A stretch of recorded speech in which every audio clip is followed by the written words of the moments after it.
उत्तर प्रदेश में सरयू नदी के किनारे में बसी है अयोध्या नगरी, मर्यादा पुरुषोत्तम श्री राम की जन्मभूमि।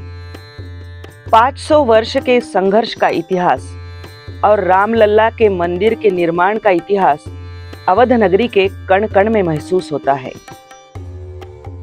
22 जनवरी को रामलला के भव्य मंदिर का उद्घाटन होगा और कई वर्षों से एक तरह से वनवास में रहे रामलला की विधिवत नए भव्य राम मंदिर में प्राण प्रतिष्ठा की जाएगी। इस दिन के लिए पूरी अयोध्या नगरी सज धज कर सुसज्जित हो रही है। कहां से शुरू करें ये अयोध्या की कहानी, हम सोच रहे थे, लेकिन जवाब अपने आप ही मिल गया। हमारे निवास के बिल्कुल बगल में थी मणिदास छावनी और रामायण के रचयिता महर्षि वाल्मीकि का मंदिर। रामायण के रचयिता महर्षि वाल्मीकि, उनका ये भव्य मंदिर अयोध्या के जानकी घाट के बिल्कुल करीब है। यहाँ पर महर्षि वाल्मीकि की प्रतिमा लव और कुश के साथ में विराजमान है। सभी को पता है कि लव और कुश का जन्म जो है वो वाल्मीकि आश्रम में हुआ था। जब भगवान राम ने सीता माई का त्याग कर दिया था तो वो अपनी गर्भावस्था में वाल्मीकि आश्रम में थी और वहां पर उनका जन्म हुआ था। जो मुलाकात पहली लव कुश की अपने पिता के साथ हुई, तब वो रामायण का पाठ कर रहे थे, रामायण गाकर प्रभु रामचंद्र को सुना रहे थे। वो जो भेंट है वो बहुत ही अद्भुत है। महर्षि वाल्मीकि और रामायण ये दोनों ही बहुत ही अविभाज्य है और यहाँ पर महर्षि वाल्मीकि का दर्शन करने के लिए लाखों की भीड़ होती है। और इस बड़ी छावनी में रामलला के भव्य मंदिर और प्राण प्रतिष्ठा की प्रतीक्षा में बैठे एक तपस्वी महंत नृत्य गोपाल दास, राम जन्मभूमि के आंदोलन के हर ज्वार भाटे के साक्षीदार। इस तपस्वी की कहानी और योगदान के बारे में हम आगे जानेंगे। पहले आपको दर्शन कराते हैं रामायण के रचयिता आद्य कवि महर्षि वाल्मीकि के। यूं तो महर्षि वाल्मीकि का जन्म महाराष्ट्र के चालीसगांव के पास वालझरी नाम के एक छोटे से गांव में हुआ था। कहा जाता है कि वो लूटमारी करते थे। एक दिन उसी तरह उन्होंने ऋषियों को घेरा और उनको लूटने के लिए पहुंच गए।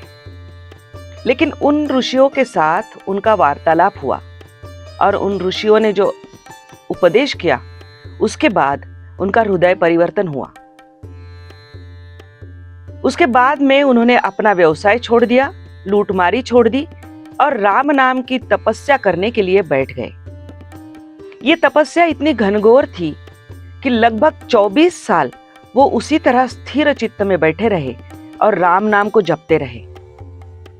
उनके शरीर के ऊपर चींटी ने अपना एक घर बना लिया और उसके बाद में उनका नाम पड़ा वाल्मीकि।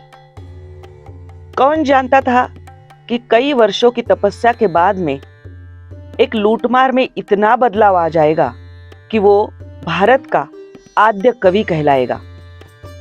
महर्षि वाल्मीकि ने उसके बाद में रामायण की रचना की। 24,000 श्लोक संस्कृत में लिखे, जिसमें प्रभु रामचंद्र की जीवन कथा लिखी गई है। अयोध्या में मणिरामदास छावनी के पास महर्षि वाल्मीकि का पुरातन मंदिर है। इस मंदिर की दीवारों पर संत तुलसीदास ने रचा तुलसी रामायण अंकित किया गया है। यहाँ की हर दीवार मानो राम कथा आने वाले हर व्यक्ति को सुनाती है।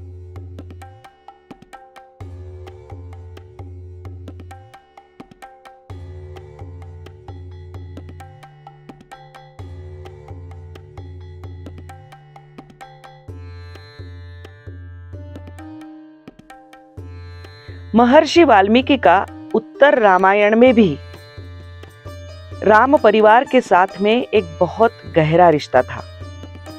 महर्षि वाल्मीकि न केवल रामायण के रचयिता है, बल्कि उत्तर रामायण के एक महत्वपूर्ण कालखंड के खुद साक्षीदार भी रहे हैं।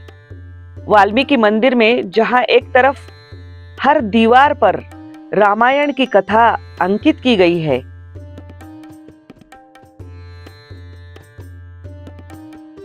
वाल्मीकि मंदिर में भगवान महर्षि वाल्मीकि के साथ लव कुश भी विराजमान हैं। लव कुश की जो पहली भेंट अपने पिता से भगवान राम से हुई थी, वो थी अश्वमेध यज्ञ के दौरान। और वहाँ पर जो युद्ध शुरू हुआ था, उसको रोकने का काम भी महर्षि वाल्मीकि ने ही किया था और बताया था भगवान राम को कि ये आप ही के पुत्र है। इतनी अद्भुत कहानी रामायण की जिस मंदिर में हम बैठे हैं, इसके हर दीवार पर लगी हुई है। आप अगर अयोध्या आइएगा तो वाल्मीकि के इस मंदिर में, महर्षि वाल्मीकि के इस मंदिर में आकर दर्शन जरूर कीजिएगा। आदित्य बाविस्कर के साथ प्रतिभा चंद्रन, नव भारत, अयोध्या।